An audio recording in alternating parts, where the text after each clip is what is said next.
We're live, Baruch Hashem.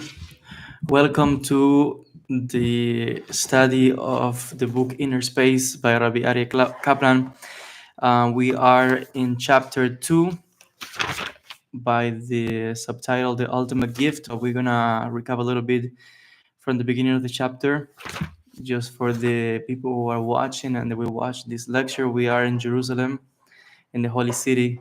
So this is the best place to learn the secrets of the Torah, B'ezrat Hashem. So chapter 2 is called God and Man, the purpose of creation.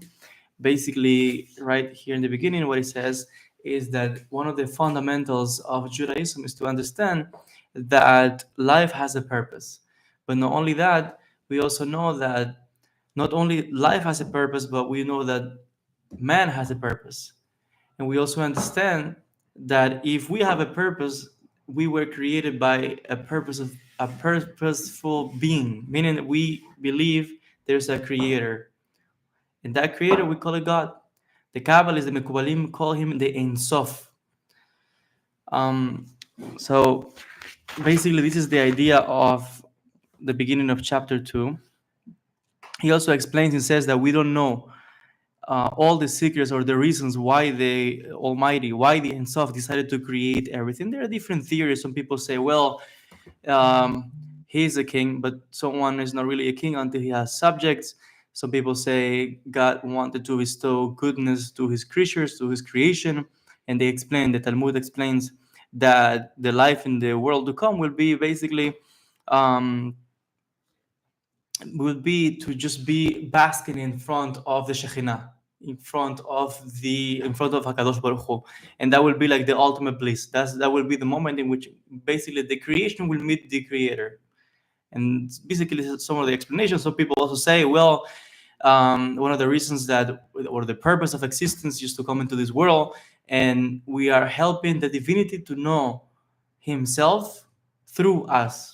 Because basically, some theories they say, well, we are like small version of the divinity. We have a holy spark, which is called the soul, the neshama, and the Almighty. Basically, what He's doing is just expressing His goodness in some sense to Himself. It's like a mirror, but at the same time, He's also bestowing goodness upon us. So we see from this that ultimately we don't know. All the mysteries, all the secrets belong to the Almighty, belong to God.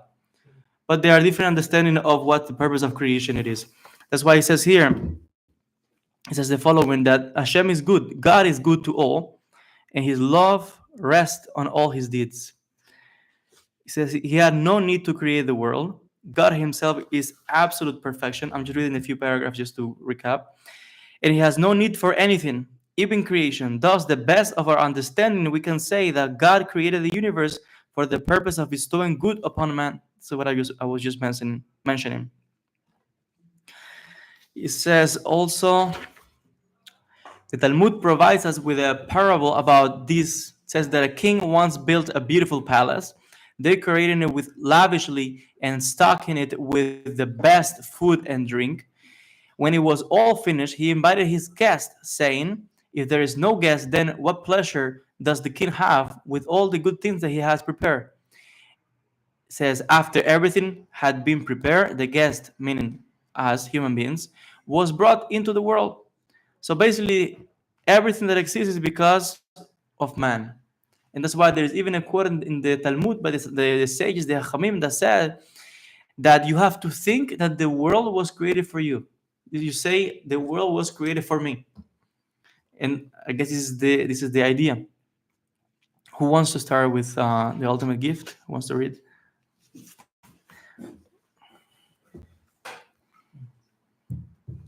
The ultimate gift.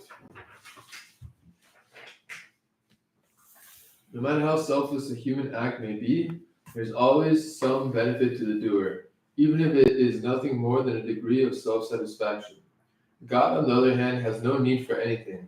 God had absolutely no need to create the world, and there was no lack in Him that creation could satisfy. Creation was therefore the most perfect act of altruism, love, and goodness. We say that God created the world in order to bestow good upon man. But what is this good? First of all, we must realize that any good that God gives must be the ultimate good that His creation can accept. The psalmist said, "How great is your good, stored up for those who fear you." Psalms 31:20. The sages interpret this to mean that God bestows good in the greatest possible abundance. In another place, they teach that this verse means that God is telling us, "You according to your strength, me according to mine." In other words, God gives us the greatest good that we can possibly accept. So basically, I just want to stop now. From this, we learn to one thing. It's like the Kabbalah. Kabbalah means to receive, right? But in order to receive the meaning, you should be able to handle it. You should be able to hold it. What you receive, if you receive something that you are not ready, it could damage the person. It could hurt the person. For example, if you give someone like a bad news suddenly out of you know the person is not able to handle it, that's not a gift. You're just basically giving the person. So at the same time, the Almighty is giving us, everything that exists, the creation, everything, knowledge, everything that we can think of, in a way that we can possibly receive. Because if you can hold it, that's a problem. And we will learn later on that was one of the problems in the beginning. Not a problem because everything, the Almighty was behind everything. But that's what happened in the beginning of the creation of the world, what we know as the Shebirat HaKeilim. You know about this? When the vessels could not hold the light and they shatter. We will learn about this later, B'ezrat Hashem.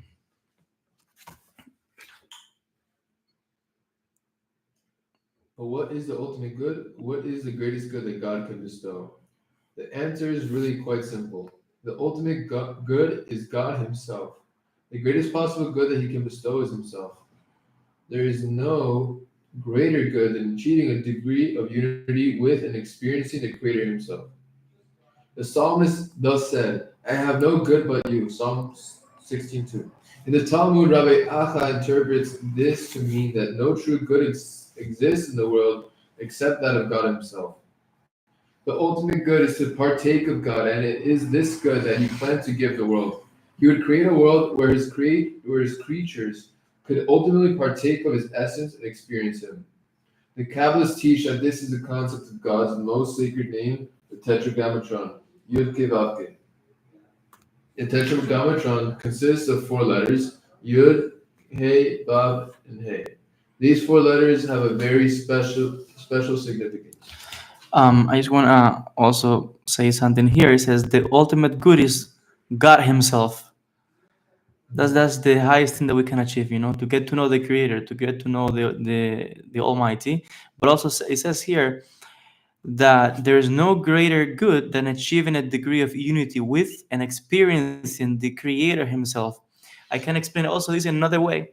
Not only do we want to get to know the Creator, the Ein Sof, the Almighty, and to experience Him, but also at the same time, you could say that there is no greater good than achieving a degree of unity with yourself. Be in peace with yourself, inside your neshama, your soul, and experience the Creator within yourself, within each and every one of us. Where's that? That's not what it says here, Okay. but basically I'm just just changing the words because this is another way to interpret these words. Not only to get to know the Almighty, but like the mystics always say, look inside of you. Look, deep inside. Don't go outside looking for things when the Creator is inside of you. So I will say then that there's no greater good than achieving a degree of unity. When you have unity, it's called shalem, and shalem comes from shalom. Shalom means peace. So the greater the degree of unity is to be united with yourself, which basically is to be united with the Almighty, with the Ein Sof, with the Creator, with the divinity, and experiencing the Creator Himself. How do we experience the Creator? When we have that level of unity, shalom, inside of us, when we have that level of connection with ourselves, we could say that we are experiencing the Creator. We could say that we are experiencing the divinity, and then we could say that person is in the level of the greatest mystics, because that person achieved a level of unity with himself and a level of unity, the vekut, with the Almighty. How common is it to reach that level? Is it How common? Yeah, is it something that is obtainable, that we experience a few times in our life, that it ebbs and flows, it goes up and down? All of that. First of all, for some people, you call that spiritual bliss. It's in Kabbalah, we call that ta'anug, which is in Spanish deleite. It's like come from oneg. is some kind of, you are in such a state, Pleasure. some kind of spiritual state that nothing can affect you, Mm. either the highest, there's some people that their mood swings, if something does something good, they're happy and dancing, but if someone says something negative, they go, like sad and whatever, and depression and all that. No, the person who has reached a level of connection and internal peace, shalem, the person is complete. And that person has a level of connection with the Almighty to the point that nothing can move that. Nothing can move you, really. Yeah, you can experience happiness. Yeah, you feel the pain of others, but your life keeps going. Now, there are certain people who experience that in intervals. Suddenly, you're like, and then you're, right? But you have, for example, that's basically the goal of every mystical system, either the Kabbalah, Hasidut, or any other spiritual system, outside Judaism. They also go for this, the internal peace, and I think that's what the Breslev, for example, they intend to do that. We just spoke about one, connecting with yourself, be complete in connecting with the Almighty, but it's all the same thing. That's why they go to do what they do by themselves. You want to be with yourself, because by being with yourself, you are with the Almighty. You are connected with Hashem. You are connected with the Ein Sof. So I could say that some people are not in that stage. Some people get into that stage and then go back to just regular people, and there are others who are in that state, for longer, or just in a permanent state, you could say. So it depends on how, how deep and how much of completitude, you have inside, of how much work have you done in yourself internally, to the point that some people are like, oh, if my rabbi said a good thing about me, I'm so happy. But if he said something negative, maybe I'm not that happy. Okay, not really. That's just like common person.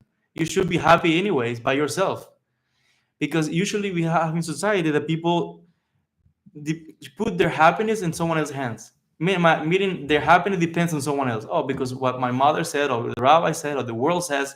Meaning your happiness is in someone else's hands. What's that? That's not the goal of the mystic. The goal of the mystic is your happiness depends on you, no one else.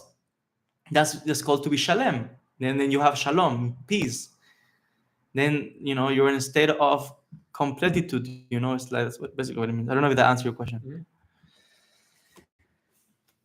When you say the goal of the mystic, I really like the goal of the mystic depends of a on human being, yourself. you could say, but I mean, I'm talking about the Kabbalist specifically. But I could say that the goal of every human being, let's just put it that way, and that's why he says that the way to achieve this is just having a devekut, connection with the Almighty, and you do that by connecting with the name of God, Yud K Vav K, basically connecting with the Almighty. But I think we're gonna see that now. Who wants to read, or I can read? I'll read. The Kabbalists teach that this is the concept of God's most sacred name, the Tetragrammaton, Yud K Vav K. The Tetragrammaton consists of 4 letters: Yud, Hey, Vav, and Hey. These 4 letters have a very special significance.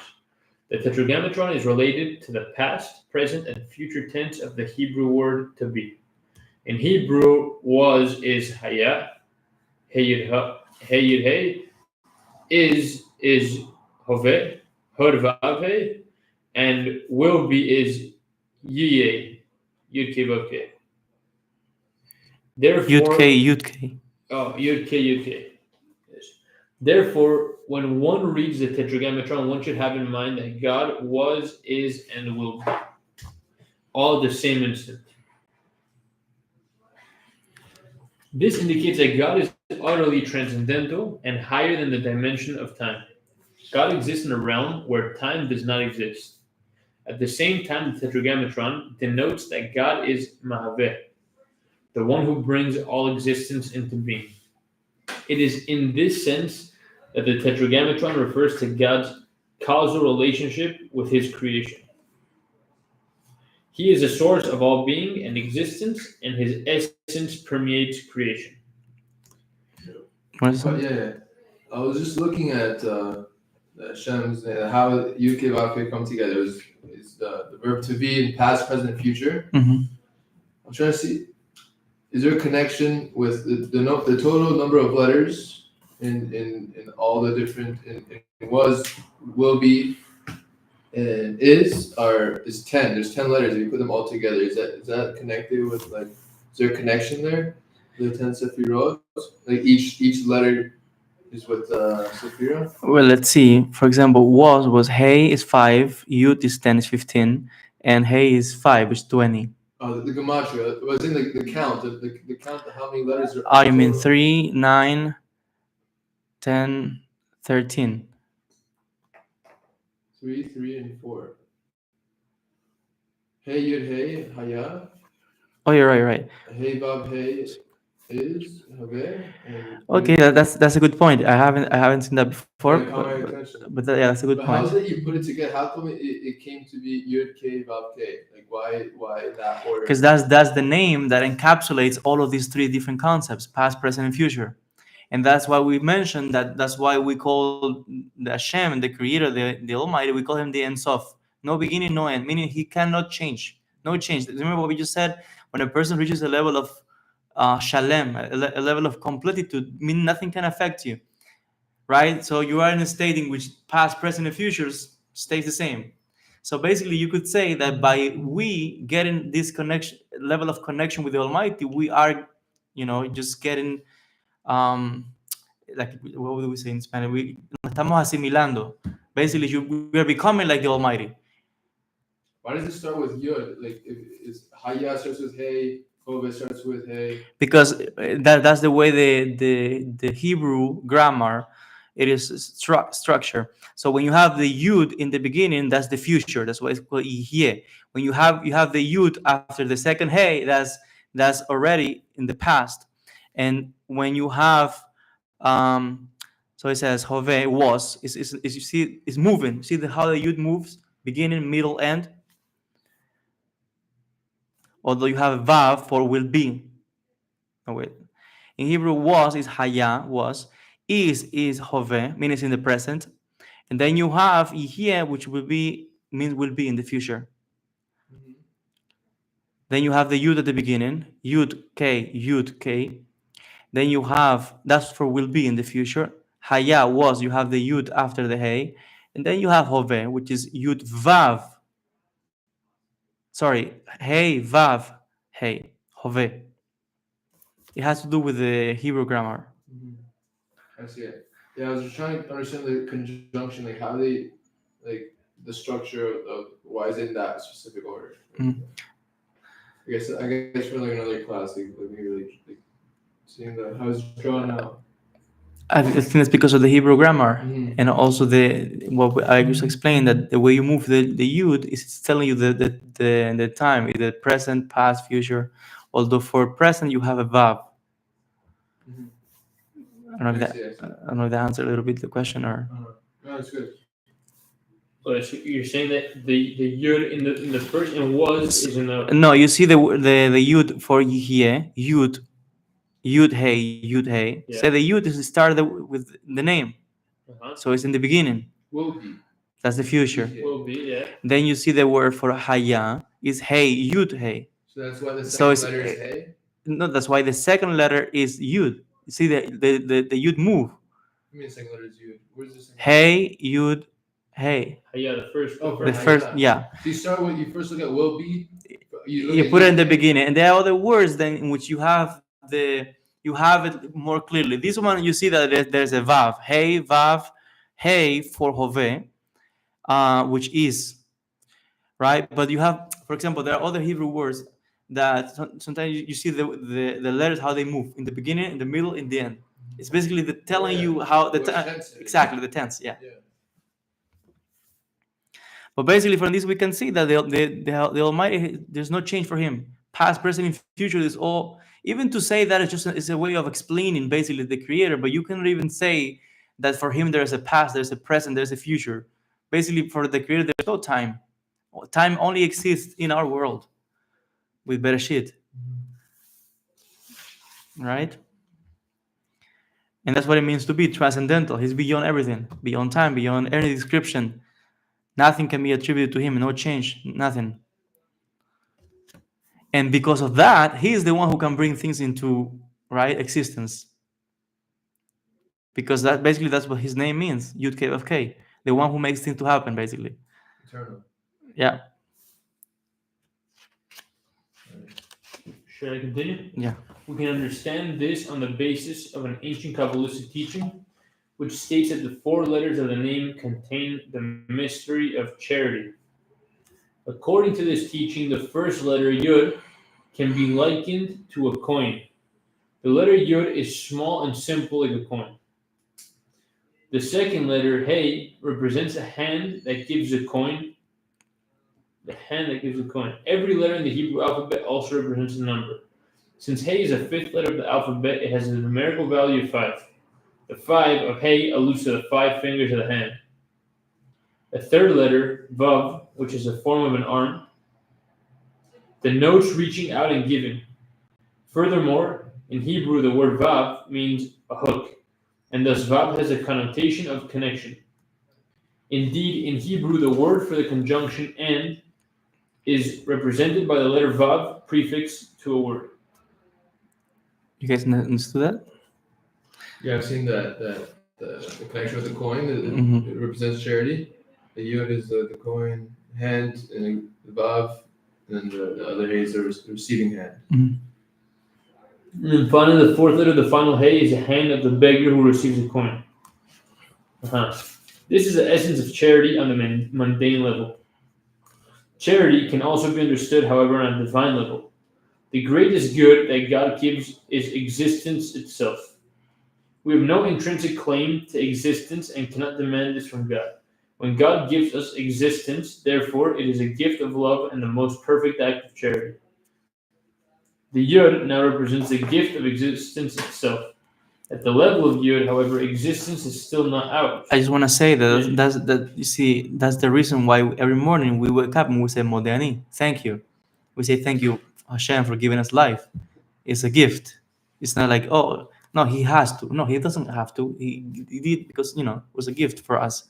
So we thank him every day. That's charity, giving us life. The Yud now represents the gift of existence itself. At the level of Yud, however, existence is still not ours. Just as the letter Yud at the end of the word represents a personal possession, on the level of Yud, existence is still God's personal possession. In addition, the letter of Yud at the beginning of a word denotes the future, something that is still in potential. So also at the level of Yud, existence is still hidden and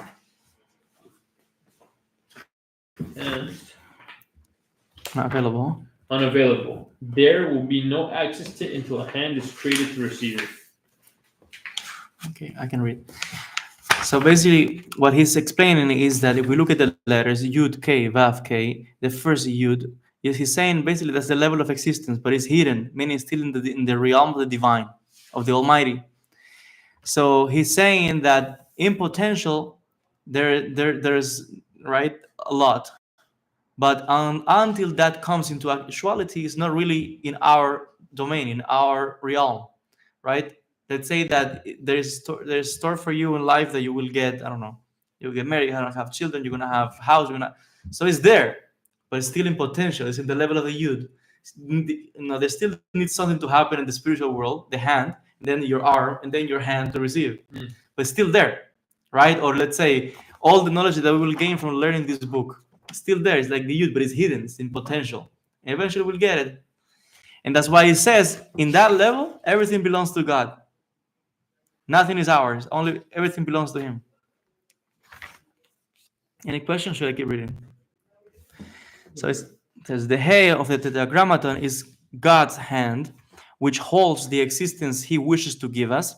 At the level of Yod, existence is transcendental, unknowable, and imperceptible. It must undergo concretization in order to become accessible to us. This is indicated in the numerical value of Hey, which alludes to the 5 fingers of the hand. This is also indicated by the way the letter Hey is used as a prefix and suffix. At the end of a word, it indicates the feminine possessive. As a prefix, it is the definite article, the, grasping and specifying a particular object. In both these contexts, the letter He has the function of delineating and holding, In the Tetragrammaton, the first head represents a vessel coming into existence to hold and define the abstract power of creation. The Vav of the Tetragrammaton in God's arm is God's arm reaching out to give us existence. As we shall see, it is at the level of the Vav that the concept of giving is brought to its perfection. This means that a balance must be struck between the giver and the receiver. This in turn applies a concept of relationship. To the degree that we can express this concept as much as God wants to give, His giving must be consistent with our capacity to receive. You guys can stop me any moment and just ask me any question. Thus, the level of the Vav, the possibility of a reciprocal relationship is created. How much man will be able to receive, as well as the way he will receive, will be determined by man's actions. This reciprocal relationship will also result in man's enlarging his ability to receive the very thing that God wishes to give. So from this we can see two things. First of all, that the movement starts from the Creator, from the Almighty. So we see that He has a lot of things to give us. That's the Yud. Not only that, not only He wants to give us, but He also extends His arm. Meaning He starts like a whole process to bring into actualization, right? What He wants to give us. He goes out of His way. He's extending Himself to. That's right. But ultimately, everything depends on us. If you don't have a hand to receive what He will give you, so what you complain? It's like people who say, "Oh, why life is so so hard on me? Why I don't have any money? Why this happens to me?" Okay, but what are you doing? That's what it says. Everything depends on your actions, right? People want, let's say, money just to rain. But if you don't work, if you don't have creativity, if you don't have ideas, if you don't move, if you don't take action, then you can't expect things to happen just out of nowhere. Even if there's a movement already taking place, it's there for you, right? But you have to take actions, and also the way you act will depend on the way you receive. That's something else. At the same time, you can compare that to anything, a relationship, father and son, right? The father wants to give, but sometimes, or let's say in a case of a relationship, let's say, I don't know, either you want to receive or the girl wants to receive. Both want to give, right? Let's say, but also depends on your actions. You upset the girl, you're not going to receive, or vice versa. So everything depends on our actions in order to make a connection. That's the hook. That's the Vav. So it could be both hands. One wants to give, one wants to receive. You're ready. But if you don't have the connection, forget about it. They're both equally dependent. In order to have a relationship, it's not like it's one or the other. You need them both equally as much. To understand this example, yes, but on the side of the Creator, no, because God doesn't need anything from us. He's perfect. He's complete. No, I'm saying that they wouldn't have a relationship then with us. They wouldn't be a relationship. No, yeah. So we have to understand that we use these concepts to understand, to have an idea how the Almighty interacts with us. Later on, we're going to learn that basically the way He interacts with us is through the Sefirot. The Sefirot are the attributes. That's the way God interacts with the world. That's why you have beauty. That's why you have victory. That's why you have din. That's why you have Netzach. All the different names of the Sefirot. That's the way these are basically attributes of the Creator. When people say, "No, God is love. God is Hesed. God is this, that," it's basically we are just giving descriptions, but it's just basically to understand the way He interacts with us. Right? It's like, for example, this class. Let's say I want to give. But we need the book, which is kind of like the Vav, the hook, a hand to receive. I need you guys to receive this, right? And from me giving, I'm also receiving something. Kind of, you could say that about God, but not really, because again, He is complete, He's perfect, right? He's really the ultimate giver. That's what we just learned from God. But we have to use this kind of language for us to be able to understand really how He, structured the world and everything that exists. You have questions on this, or are we good? Which hand is the one that gives? Which hand is the one that receives? Is there like left or right? Is there something that doesn't say here, but usually it's understood? That's it. Both. If you're thinking about in terms of the Sefirot, usually we think right hand, but you cannot really give this kind of attribute to the Creator. Although it's true that when you read the Torah, always mentions, oh, his right hand, right? Because like you said, the side of Hesed, this good side, you can call it that. But we have to understand that these are basically all anthropomorphisms. Basically, you give to God physical, right, attributes. That you say he has a hand, he has a head, he has this. Well, in reality, we know he doesn't have a body. But this is just for us to understand. But if you want to speak in the terms of the Sefirot, Hesed and Gevura, I will tell you that both are important. That's why they exist. Everything we just learned that everything that exists has a purpose. Even evil has a purpose. It's important. Everything has a purpose. Hesed is important. Gevura is important. To say yes is important. To say no is important. We're good? Yeah. Mm-hmm. Okay. So it says, thus at the level of the Vav, the possibility of a reciprocal relationship is created. How much man will be able to receive, as well as the way he will receive, will determine by man's actions. This reciprocal relationship will also result in man's enlarging his ability to receive the very thing that God wishes to give. Finally, the last hey of the name is our hand, which receives existence. Of course, God must give us even this hand, meaning we have nothing. Everything that we have comes from God. Thus, in a sense, God gives us the ability to receive existence from Him. But it is most important to open our hand to receive what God has given. The more we expand our awareness of God's presence and the divine hand that guides our lives, the greater will be our capacity to receive. The more we are aware of Hashem's providence, His presence, His existence, the more we'll be able to receive, because we understand basically the whole mechanism. The letters of the Tetragrammaton can teach us many things about God's relationship with His creation. On the one hand, we learn that God is utterly transcendental and thus totally different than anything else in creation. On the other, we learn that God's essence permeates all creation and gives it continual existence. In this sense, existence itself is merely a shadow or a mirror of God's power. And that is why when you read the Torah, if we had the Torah somewhere, we could read it, but basically it says that when God created man in his image, it says, Tselem Elokim, right? Let's see if you guys want to see this but the word for Tselem, in reality, it has the word Tzal, or Tzel, Tzadi Lamed, that means shadow. Human beings basically like a shadow of God. You have the original and you have the copy. And that's why he's saying here, in this sense, existence itself is merely a shadow or a mirror of God's power.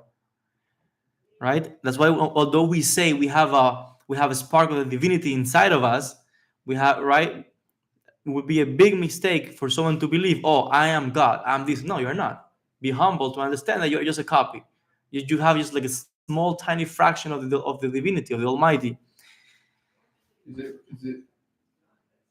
it right to say like God's in me? I'm not God, but God's in me. Yeah, that's why I said Od Milvado. There's nothing outside of Him. There's not a place that He's not present. But I don't know. You want me to show you what I just said about the Tselem? Let me see if I can show the. Are we each a piece of God? No, remember God has nobody. But your that Leave it there? yeah that So, right, we have the word Tselem. Right? It says when God created the human, the first human being, Adam, He created Tselem Elokim. Tselem. People translate these as, in His image. That man was created in the image of God, but Tselem really doesn't mean image, because the word Tsel means basically shadow. That's what it means. So you could basically translate this as basically a human being is just a shadow of God. But I mean, not really. This is the complexity of language, but just as a way to explain, like the Rabbi Aryeh Kaplan says here in the book. He says, in this sense, existence itself is merely a shadow or a mirror of God's power. So you cannot say I'm God. you say that inside of us there's part of the essence of the divinity, or part of his light. That's why we human beings, we are a vessel, and we have light inside. That's right. They have the light of the Almighty inside of us. It's called Or. But basically, this is what I mean. Adam, human beings, this is basically more like it's like saying like a father is saying that his son is a part of him is in his son. Like he created his son. That's right. And not only that, all the ancestors are inside of every one of us. Yeah. Physically. Yeah, everything. Composition comes from his father and people come from. Should I keep going? Or So he says, as the Kabbalists explain, if God were to reveal himself fully, creation and all that is in it could not endure and would not be would be absolutely nullified. If God would reveal himself, there would be no possibility of independent existence, only on any level whatsoever. Menon says, it is because God restrains and conceals himself that creation can endure. Because God hides basically, it's called Tzimtzum, meaning he contracted, by basically it's like he is hidden. That's what Rabbi Moshe Chaim Lutzat explains in his work in Sefer Da'at Evunot. Because of this, we can exist. But if he were to reveal himself, basically everything will go back to the beginning. And that's why we have free will, thanks to this possibility.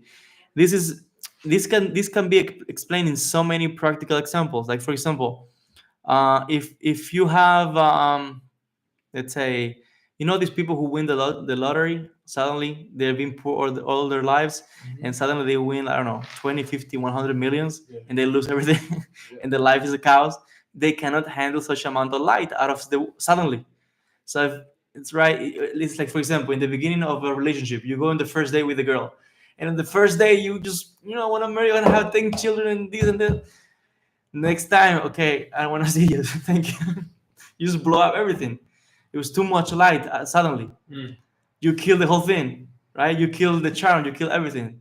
If I want to give you the whole book tonight, I will kill everything. You don't want to learn next time. You have to show just enough light. Everything is like there's You have to show just enough light so they're interested to come back. That's true, but also enough that you be able to handle. Kabbalah means to be able to handle. If you cannot handle it, what's the point? Everything blows into pieces. It rises like the sun. We know the sun gets a little bit closer, there's no life. Now that's the sun. Imagine the Almighty. So, and that's why it says that basically for everything to exist, he holds himself. He's like hiding, in a state of hiding. He's in a state of contraction. Basically, that's what they put it. It's called Tzimtzum, in which the divinity this way allows or permits, life to exist. Should we read the last paragraph, maybe the last two? The last two. Okay. This involves one of the most important concepts in Kabbalah, the Tzimtzum, contraction, or self-constriction of God's light. The reason for the Tzimtzum stems from a basic paradox. God must be in the world, yet if he does not restrain himself from it, all creation would be overwhelmed by his essence. You can have a normal plate of food, but if you eat like a container, it will kill you. You cannot eat more than what you can handle. So you can see the idea in everything. The reason for the Tzimtzum, therefore, was that creation could take place. Creation must exist as an independent entity and therefore cannot be totally infused with the divine essence. At the same time, however, it cannot be said that God's essence does not infuse all creations, since there is no place empty of him. God must therefore divorce himself from creation. Yet at the same time, he must also remain intimately connected with it. This is the primary paradox of creation. But it's like everything. To be or not to be. He's here, he's not here. Everything is like that. The world functions in the paradox. If you the deeper we go in Kabbalah, you will notice that everything is like we say here in Machos Shlomo. Yes and no. Both, you never say this and not to that. No. Both are important. Both always This is the way. You guys want to stop here, or want to keep going? Any final questions? Any doubt about this or any other subject or anything in general that we have spoken?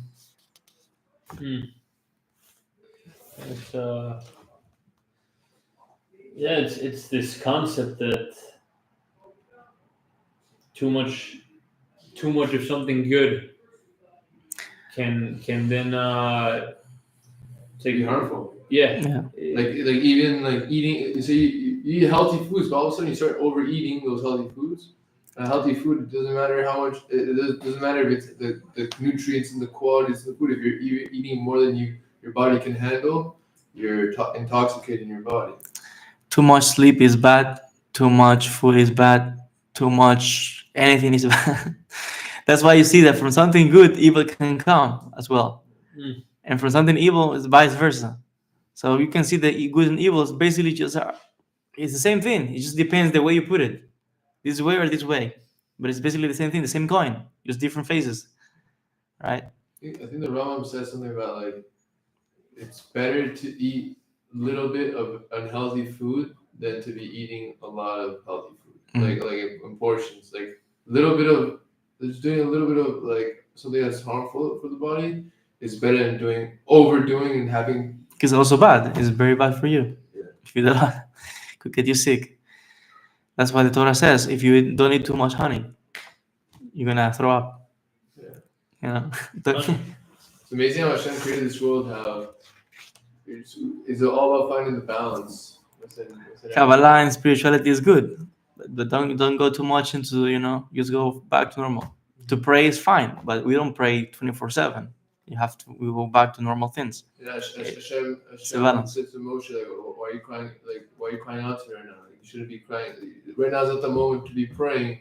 It's the moment to be with Bnei Israel, with the children of Israel, and speaking with them and being with these. And from this, you also learn that not everybody is supposed to receive the same things. Sometimes you think that something is good for me. Oh, okay, I'm gonna give it to him. No, maybe he needs something else. Right? It's not going to work for everybody. That's not what he needs or what she needs. Interesting. Yeah, sometimes I can think like something that I need or something that I like. Oh, I love this type of food or this dessert. So I'm going to bring it to this person's house because he's buying like it's. I wasn't thinking about the other person. Maybe like I have to think first. What's that other person like? Like you said, not everyone's needs are different. So I like that concept a lot. Sometimes we think what's good for us is good for others, but it might not be. Not necessarily. And sometimes even it could be harmful for a person, right? We learn it we like Kabbalah, but not everybody likes Kabbalah. So we don't have to go just preaching people, come to this. No, they don't like it. Maybe they need something else. They need, I don't know, Tefillah, or Hasidut, or something else, or Talmud, I don't know. Any other questions, or should we just finish? I don't know. I think we have 5 people connected. Oh, really? And I have some questions here. There's Robinson from Florida. Shalom. Edilma. Shalom. Kimberly. I agree with you, Professor Yoel. Exactly. It is the unity with the Almighty that brings true happiness and fulfillment. That's right. It's called the Bekut. The Yud Hey are Hashem's right hand, and the Vav Hey are his left hand. I don't know about that concept. Again, these are just people. It could be people's chidushim, but that's not the reality. To say this is the right or this is the left. We just said that the last hand is our hand, the one that receives. But even again, this is just words. It's not. No one should take this as a reality. We have to be careful not to interpret this in a literal way because God doesn't have any hand. Although it is usually when we say God regarding God's hand, we always mention the right hand or his strong right hand. I don't think that they mention the left one. So it says right, like being careful in all you eat. That's right. There must be always a balance in everything in life. Kabbalah, learning, marriage, everything. Always a balance. There's a time to learn. There's a time to sleep. There's a time to wake up. There's a time to be with your wife. A time to go away and work. There's always a balance. There's always movement. Okay. Thank you so much for everybody, all the people who connected and are watching this class live. B'ezrat Hashem, next Monday we will have another class with my friends here in the yeshiva from Jerusalem, God willing. So don't forget to share the class, B'ezrat Hashem. Leave comments, questions. God willing, we will try to answer them next class. So should we end? God willing. Okay. Blessings to all. Shalom. Wow, super! I didn't know it was on live.